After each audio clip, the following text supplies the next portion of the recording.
Well, let's change gears here now on Cross Country Checkup. It's time for Ask Me Anything with Kevin McDonald and Bruce McCulloch from Kids in the Hall.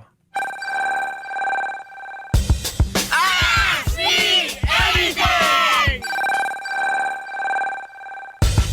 Are these the same hilarious Kids in the Hall from the early 90s? No, these are the rage-filled Kids in the Hall in the mid-90s. Because every Canadian has a right to complain about that sketch. Because every Canadian owns a piece of that sketch. And then the phone rang, and it was the talent bookers from Saturday Night Live. They said, "Oh, we read about your show. We want to come." And I said, "Well, it's sold out." I think we're ready to start the show and let the slaughter begin! Well, if you're a fan of comedy from the 80s and 90s, and especially if you're a Canadian comedy fan, you no doubt recognize those voices. Bruce McCulloch, Kevin McDonald, Mark McKinney, Scott Thompson, and Dave Foley. Together, they were and are Kids in the Hall. Funny, quirky, and outrageous, and they are now back. This past Friday, a new Kids in the Hall TV series was released on Amazon Prime. It will be familiar to fans of the original, same style of sketch comedy, and it has some of the most famous characters and skits, and of course, the same kids. And two of them are joining us here today. Bruce McCulloch and Kevin McDonald are here on our Ask Me Anything, and you can call in right now at 1-888-416-8333, 1-888-416-8333. Kevin and Bruce, thanks for joining us. Hello, Ian. How are you? Thank you for having us, Ian. Yeah, it's fantastic to have you guys. Now, Bruce, you're in Ontario, are you? Yes, I'm in a little town called Toronto. Okay, all right. And Kevin, where are you? I'm in Manitoba, in the biggest city in the world called Winnipeg. Nice, nice. And so what's it been like for the two of you? And you guys have good chemistry. You can figure out who's going to interrupt who. But I saw you guys on the You've Tonight interviewed us before. I know that. I had so much fun doing that. And just for people who are listening who may not know this, we did that interview last June in Toronto on your set.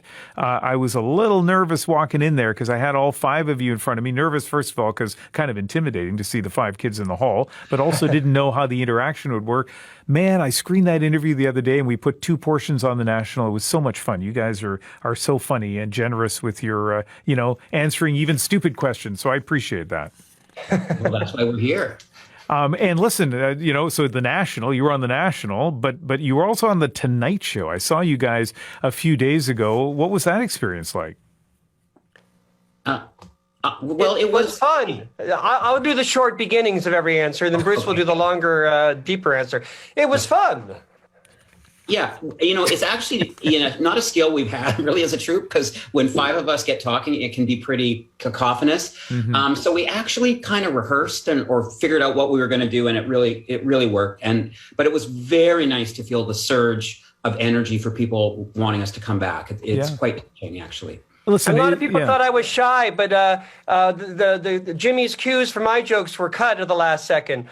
So I was waiting for cues that never came. I wasn't being shy, I swear. Are you serious? Is that what happened? That he didn't set you up for the things? Well, they had added something, and I'm not being Kevin. No, they cut my stuff. It was just a coincidence. I realized it was just a coincidence, and by coincidence, my stuff, I guess, was cut or accidentally cut. So I just sat there trying to move along and not look shy. And then I interrupted Scott a few times. Just to tell people I wasn't shy. I clearly realized we should have rehearsed this, because this is going to be like fun to have both of you guys talking, and then callers as well. And we're talking to Kevin McDonald and Bruce McCulloch from Kids in the Hall, and our number is 1-888-416-8333. We already have people who have called in with questions. And they're going to say not one call, guys. Yeah, no, we have calls, and I'm going to go to those. No, actually, that first person just wants pizza. Well, I think there'll be some calls here that we'll be able to go to in a second. Listen, Kevin and Bruce, I got to tell you, it's been amazing to me every time I've mentioned, especially in the last week, like setting up the National interviews, the reaction we get from people, because, there's obviously, the hardcore fans who can't believe you guys are going to be on this program or the National. But then there's a much wider group of people, many of whom weren't alive even when the first series was on, who have seen you on YouTube or wherever else and are huge fans. And I just wonder, I mean, this sounds like a softball question, but I'll ask it anyway. And maybe, Bruce, I'll put it to you first. Did you have any idea? Were you maybe anxious a little bit with this reboot, that wondering if the fan support would be out there? Well, of course, because we've failed so many times in our career, as the documentary illustrates quite nicely. No, we never thought there would be an outpouring like this, and I don't know if there's new fans yet. I presume there are some, but a lot of the old fans are saying, we didn't realize how much we missed you until you coming back was an option. And that's sweet. Nice. Yeah.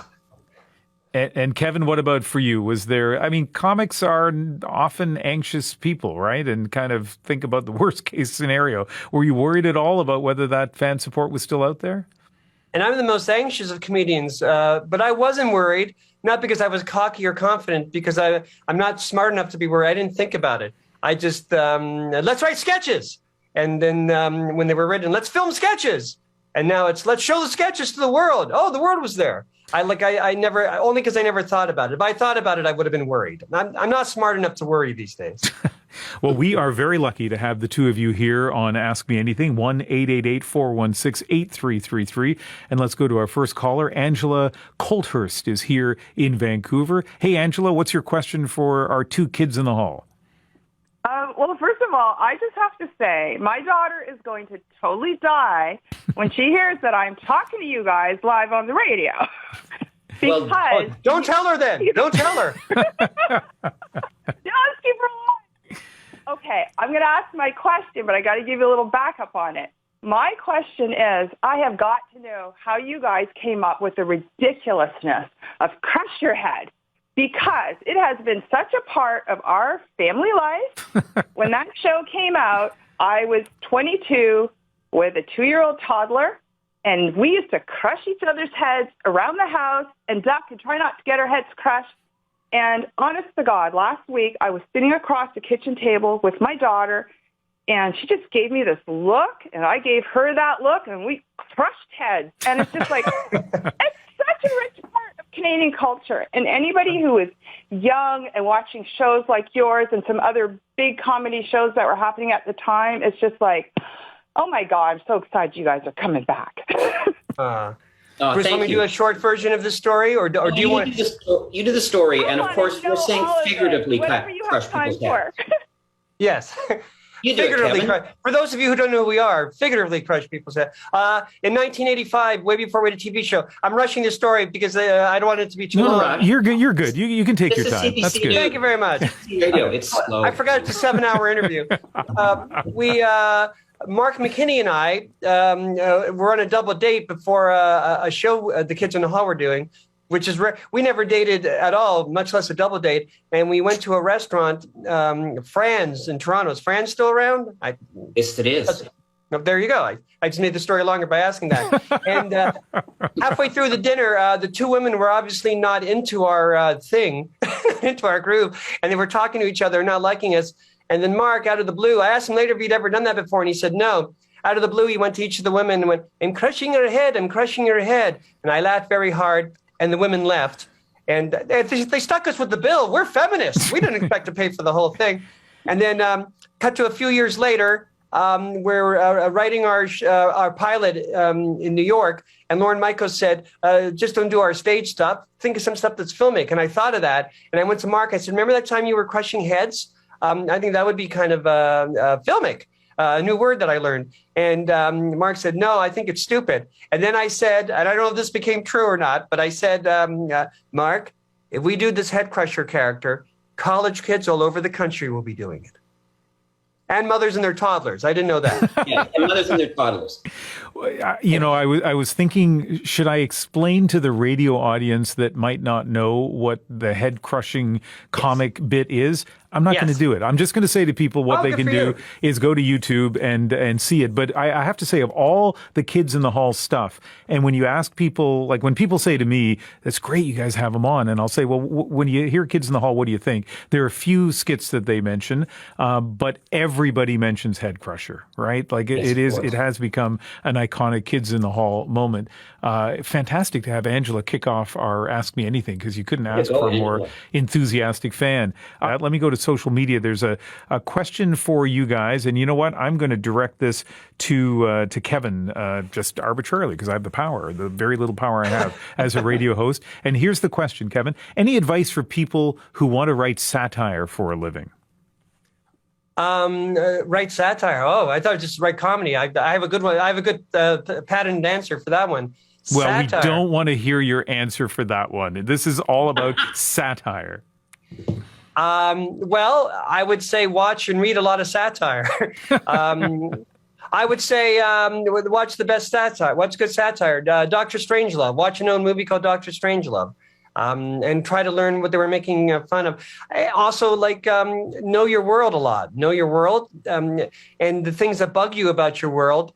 Whether it's your world in your house or the real world, the bigger world, concentrate on that and then think of what's ridiculous about that. And if you can write what's ridiculous about your world, it'll be funny and it will mean something to somebody because we live in the same world and they will respond to it. And I think satire is the best way to get points across.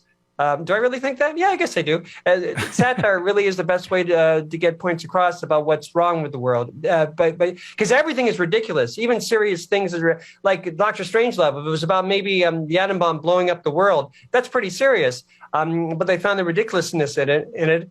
And did it solve the problem? No, but it made people more aware of the problem, and that's always better. Kevin, can I ask you a follow-up question? Yes. What advice do you have for people who want to write comedy? This is what my patented answer. Do it all the time. Write it all the time because you get better without knowing it. Always work on it, even before you send it to agents and the Tonight Show with Jimmy Fallon to become a writer on it. Write all the time. Always be working on it, and you'll get better. I always say this: you get invisibly better. As Bruce knows, I call it watching the puppy grow. Where when you're with the puppy all the time, you don't know the puppy's getting bigger, but the puppy is getting bigger. And so you don't know you're becoming a better writer, but you are becoming a better writer. Just do it all the time. And then when you're confident enough, then send it to the Jimmy Fallon show and try to become a writer on it. Or maybe you learn you shouldn't be raising puppies, right? Not everybody needs to write comedy. Yeah. Don't do both things. Something will die. Let's go back to the phone lines. Meredith Walker is calling in from Charlottetown, Prince Edward Island. Hi, Meredith. Hi, how's it going, you guys? Oh, so Fine, excited to hear your excited voice. Well, I mean, it's pretty exciting, but I just wanted to call and tell you that I'm 43, and I've been, hanging out with you guys since I was 14. And I can remember in junior high, my best friend, she'd always do the crushing your head thing. But for me, it's all about the Daves I know, and Terrier, my favorite kind of breed. I just love these. I think about them. It's really catchy, and I wonder, did you have terriers? Is it the Daves you know? Did you know the Daves? I did have some terriers. You probably can't see it on this camera, but I do have a scar from one of my terriers named Binky, who actually wasn't so nice. Yeah. But this is a fantastic moment, by the way, for radio. I really appreciate it, Bruce. showing a scar to my Zoom. But I did have lots of terriers, and I will tell you now that I am on my third poodle. So I turned into a poodle person actually during the Kids in the Hall show after I wrote the Terrier song. And I will say we are actually on video, both Facebook Live and on Twitter, online. So the scar, which I didn't actually see the scar that well, but the visual effect is not lost on our online audience. And what about the Daves I Know? How did that come about? I don't know. It just popped into my head. I literally just started singing it one day. It was actually one of the very first things I ever wrote. I just thumped it out on my dad's old Beatle bass and just thumped it out. And it's one of those things that took me as long as the song is to write. It didn't take me 1 second longer. I always wondered, Bruce, I have a question. I'm Kevin McDonald from Winnipeg, Manitoba. Yes. Did you know a couple of Daves, or was it just a one-syllable name that you needed?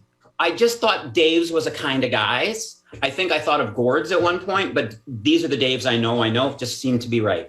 And because it also has as does Gordon, a two-syllable thing that you have an artificial thing to pivot that scene in the middle.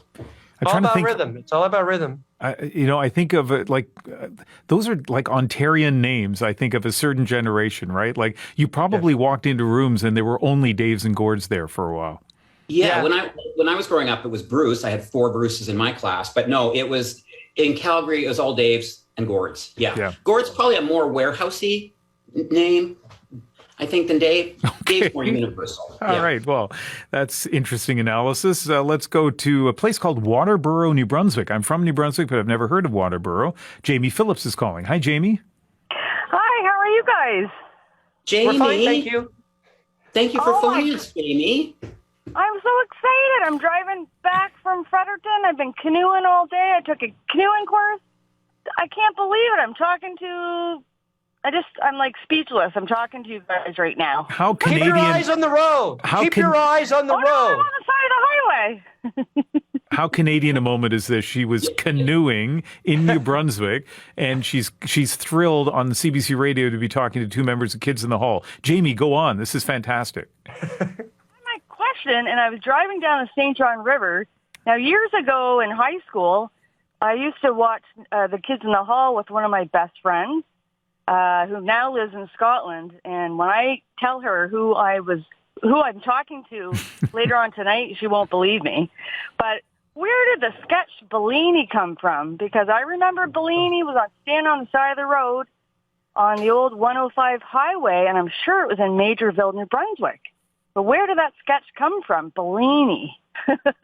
It's a short story. Bruce, why don't you explain who Bellini is, and I'll tell the very short story how the sketch idea was born. Well, Bellini is he's a one-word name like Picasso. His name is actually Paul Bellini.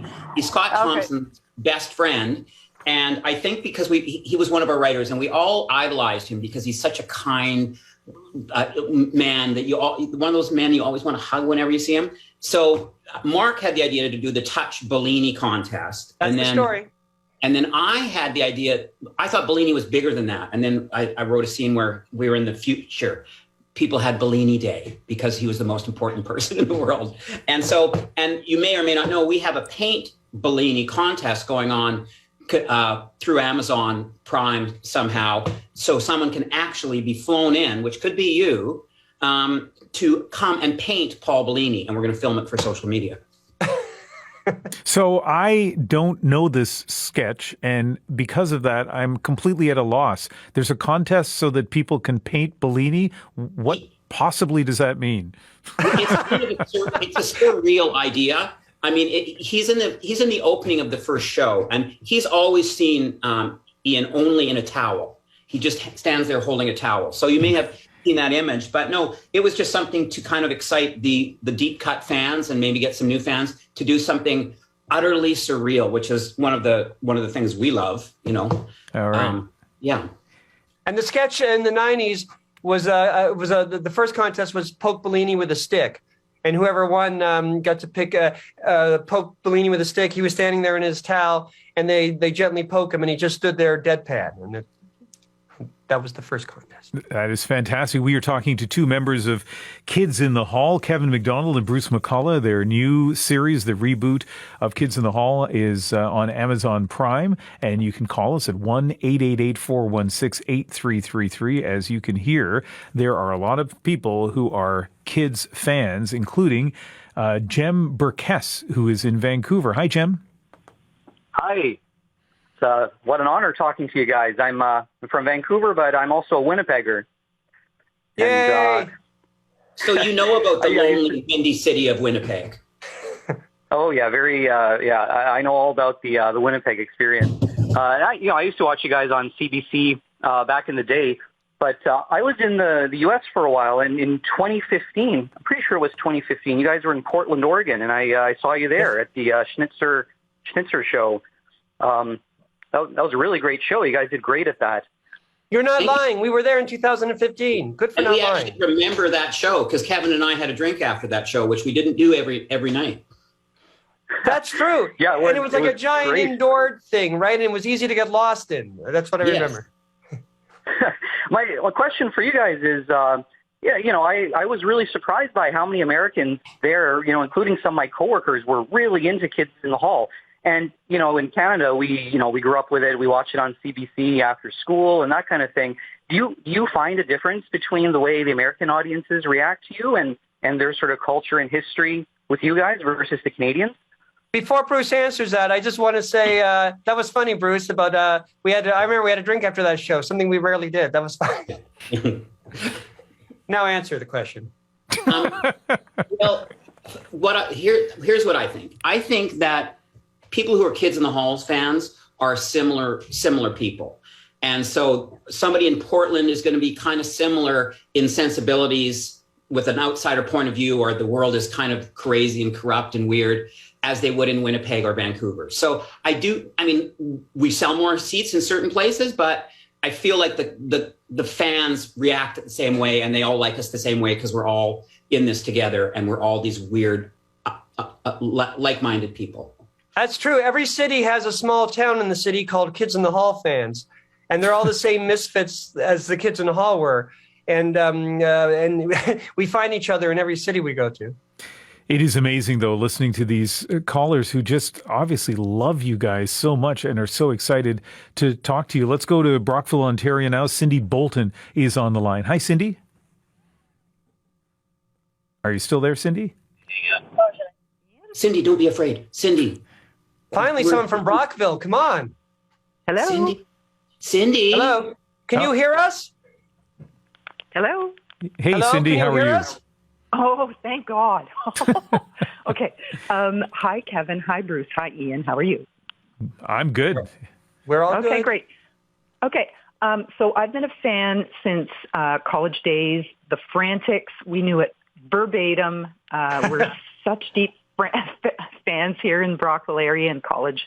Ottawa, Kingston, we all love you. I introduced my daughter as a rite of passage to your humor. My father is a butcher. We owned a family butcher shop, so both of you are near and dear to our heart. We laugh so hard. But I wanted to know, what was the inspiration for the film noir Sausages? What was that my daughter talks about to this day? Wow. Well, sadly it's something I wrote. I don't know. I was really into weird filmmaking then. There's a filmmaker called Tarkovsky. I was always watching his stuff and drinking bourbon. And somehow that just became this weird thing that didn't have any jokes in it. And it actually was kind of fractious in the troupe, because I used a lot of resources from the show for a piece that just got weirder and weirder, and really, it kind of had laughs, but it didn't have many jokes in it. So I'm so happy. And Bruce is a big joke writer. That's the weird thing. No, I know. So it was like a choice. It wasn't lack of joke talent. It was like a It was like a choice. It was like I was laughing at the rest of the troupe with this indulgent piece, perhaps, Kevin. Like, of course, Dave and I didn't like it because we're like more simple but comedy. Of course, Mark loved it. Scott, I think Scott liked it. And now, of course, Dave and I love it. I think sometimes that should have been our first movie with a few more jokes in it. I think that could have been like our first movie. Interesting. We're talking to Kevin McDonald and Bruce McCulloch from Kids in the Hall, and we've got 2 minutes left in this portion of the show. So let me maybe finish by asking you guys a couple of questions that can get short answers. The first one is, people, I would recommend that people go to YouTube if they're not familiar with your stuff and take a look at some of the old Kids in the Hall sketches. But for people who are listening, maybe I'll just arbitrarily choose Bruce this time to answer this question, who have not watched the new series on Amazon Prime. Give me like a 45-second sell to them for why they should watch the new series. Wow. Well, there's a lot of things going on in the world right now that aren't so pleasant. I think there's something. We're pretty joy-filled, and weird ideas keep coming at you all the time. So check it out. But if you don't like it, that's okay too. That is a pretty soft sell if I ever heard one. Kevin, what would you say in terms of recommending sampling the new series? I would say watch it because the best thing about us, I think, is our ideas. We're all good performers, blah, blah, blah. And Dave became a star in news radio. But I always thought the star of the show was our ideas, were our ideas. Is that was or were our ideas? And I think the idea, even though we're older men now, the ideas, I think, unless I'm kidding myself, are just as good as they were when we were younger. And we may be better actors, so the ideas may be getting across clearer. There's also a chance I could be kidding myself. Watch it for our ideas and our good acting. We're very aware of the timing here as we click down to the end of the program. Listen, I was thrilled that you guys took up our invitation to do this. Fantastic to have you on the program, and you could hear in the enthusiasm of callers, people were so happy to chat with you and to ask you anything. So thanks to both of you. Thank you. I was excited when I heard about this. I'm not even lying. Well, we'll bring you back then. You see, now you're going to get stuck in that live forever because we're going to force you to come back. Okay. Thank you, Ian. Yeah, thank you very much. That's Kevin McDonald and Bruce McCulloch from Kids in the Hall, the new series out now on Amazon Prime. And that's it for this week. Thanks to everyone who called today. If you missed part of the show, you can hear Checkup's full 2-hour version by streaming it on the CBC Listen app or go to our website, cbc.ca/checkup. There you can download the AMA, our podcast, Checkup in 60. Coming up on CBC Radio 1, The World This Weekend will bring us the latest on that terrible story from Buffalo, New York, the mass shooting. You can email us anytime, checkup@cbc.ca on Twitter and Facebook. Find us by searching for Checkup CBC. Thanks to everyone who helped this week. Our phone screeners are Umbika Sharma, Alex Fuster, and Chuck Mulgath. Our TV team is Michael Naismith, Richard Grundy, Vivian Ming, and Caleb Isaac. Technical production and editing from Nick Bonin and Matthias Wolfson. Our program assistant is Britt Weaver. Cross Country Checkup was produced this week by Abby Plenner and Steve Howard. Our digital producer is Jason Vermesh, and our senior producer of the program is Richard Goddard. I'm Ian Hannamansing in Vancouver. I hope you join me tonight for the National. Of course, there is the news from Buffalo. We'll have extensive coverage of that. But we'll also have another story. We're on CBC television tonight after the Junos, and the awards tonight may turn out to be a big coming out party for Charlotte Cardin. Immensely talented, but not that well known outside of Quebec. Well, I have an interview with her that I think you'll find interesting. She will be on the National tonight, and I will be back on Cross Country Checkup next Sunday.